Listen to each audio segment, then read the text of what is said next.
विद्या बिना मति गई, मति बिना नीति गई, नीति बिना गति गई, गति बिना वित्त गई और वित्त बिना सूद गए। कितने अनर्थ किए अविद्या ने। ये विचार महान समाज सुधारक ज्योतिराव फुले के, जो 19वीं सदी के प्रमुख समाज सेवक माने जाते हैं। उन्होंने भारतीय समाज में फैली अनेक कुरीतियों को दूर करने के लिए सतत संघर्ष किए। अछूत द्वारा नारी शिक्षा, विधवा विवाह और किसानों के हित के लिए ज्योतिबा उल्लेखनीय कार्य किए। उनका जन्म 11 अप्रैल 1827 को सतारा, महाराष्ट्र में हुआ। उनका परिवार बेहद गरीब और जीवन यापन के लिए बाग बगीचे माली का काम करता था। ज्योतिबा जब मात्र 1 वर्ष के थे तभी उनकी माता का निधन हो गया था। ज्योतिबा का लालन पालन सगुनाबाई नामक एक दाई ने किया। सगुनाबाई ने ही उन्हें माँ की ममता और दुलार दिया। 7 वर्ष की आयु में ज्योतिबा के गांव के स्कूल में पढ़ने के लिए भेजा गया। जातिगत भेदभाव के कारण उन्हें विद्यालय छोड़ना पड़ा। स्कूल के छोड़ने के बाद भी उनमें पढ़ने की ललक बनी रही। सगुनाबाई ने बालक ज्योतिबा को घर में ही पढ़ने में मदद की। घरेलू कार्य के बाद जो समय बचता उसमें वह किताबें पढ़ते थे। ज्योतिबा पास पड़ोस के बुजुर्गों से विभिन्न विषयों पर चर्चा करते थे।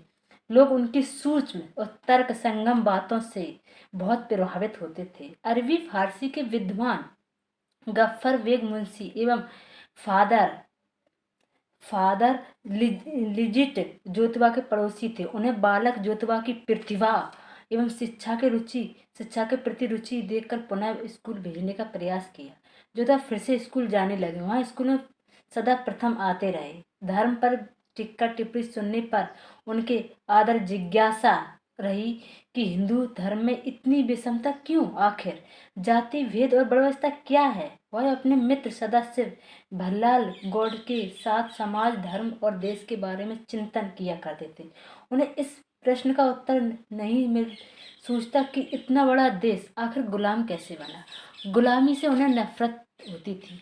उन्होंने महसूस किया कि जातियों और पंथों पर बड़े इस देश का सुधार तभी संभव है जब लोग मानसिकता का सुधार होगा। उस समय समाज में वर्ग भेद अपनी चरम सीमा पर था। स्त्री और दलित वर्ग की दशा अच्छी नहीं थी।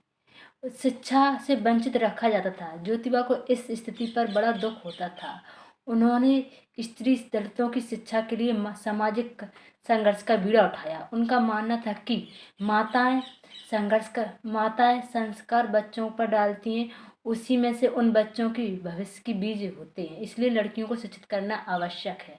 उन्होंने निश्चय किया कि वह वंचित वर्ग की शिक्षा के लिए स्कूल का प्रबंध करेंगे।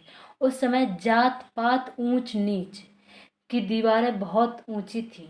दलितों एवं स्त्रियों की शिक्षा के रास्ते होते हुए दलितों और लड़कियों को अपने घर में पढ़ाते थे।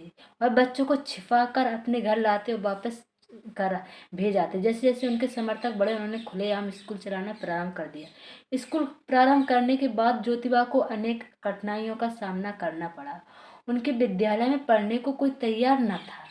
कोई पढ़ाता भी तो सामाजिक दबाव में उसे जल्दी ही यह कार्य बंद करना पड़ा था। इन स्कूलों में पढ़ाए कौन, यह एक गंभीर समस्या थी। ज्योतिबा ने इस समस्या के हल हेतु अपनी पत्नी सावित्री को पढ़ाया लिखाया और फिर मिशनरी के नॉर्मल स्कूल में प्रशिक्षण दिलाया। प्रशिक्षण के बाद वह भारत की प्रथम प्रशिक्षित महिला शिक्षिका बनी। उनके इस कार्य से समाज के लोग कुपित हो उठे। जब सावित्री स्कूल जाती तो लोग उनके तरह तरह से अपमानित करते, परंतु वो महिला अपमान का घूंट पीकर भी अपना कार्य करती रही। इस पर लोगों ने ज्योतिबा को समाज से बहिष्कृत करने की धमकी दी और उन्हें पिता के घर से बाहर निकलवा दिया। गृह त्याग के बाद पति पत्नी को अनेक कठिनाइयों का सामना करना पड़ा, परंतु वह अपने लक्ष्य से डिगे नहीं। अंधेरी काली रात थी, बिजली चमक रही थी और महात्मा ज्योतिबा के घर लौटने में देर हो गई थी। वह सरपट घर की ओर बढ़े जा रहे थे। बिजली चमकती उन्होंने देखा कि आगे रास्ते में दो व्यक्ति हाथ में चमकती तलवार लिए आ रहे हैं। वह अपनी चाल चाल तेज कर उनके समीप पहुंचे और महात्मा ज्योति ने उनसे पूछा, इतनी रात में चलने का कारण चाहा। बताया कि हम ज्योतिबा को मारने जा रहे हैं। उसका कारण कि वो मारने जा रहा है। क्यों, ज्योतिबा ने पूछा कि मुझे क्यों मारना चाहते। उन्होंने बताया कि मैं इसलिए मारना चाहती हूँ कि मुझे पैसा मिलेगा। तो ज्योतिबा ने क्षण भर सोचा और कहा मुझे मार दीजिए, क्योंकि मैं ही एक ज्योतिबा हूँ और आपको अगर मुझे मारने से पैसे मिलेंगे आपका हित, तो मैं तैयार हूँ। इसी बात को सुनकर उनके दोनों व्यक्तियों के हाथ से तलवार छूट गई और उनके शिष्य बन गए। इस तरह से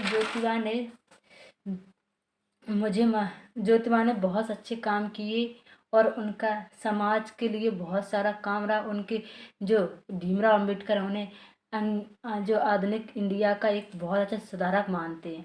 और ज्योतिबा की मृत्यु 28 नवंबर 1890 में हो गई। अगर ये वीडियो सच में आपको अच्छी लगी तो प्लीज़ शेयर सब्सक्राइब जरूर करना। धन्यवाद।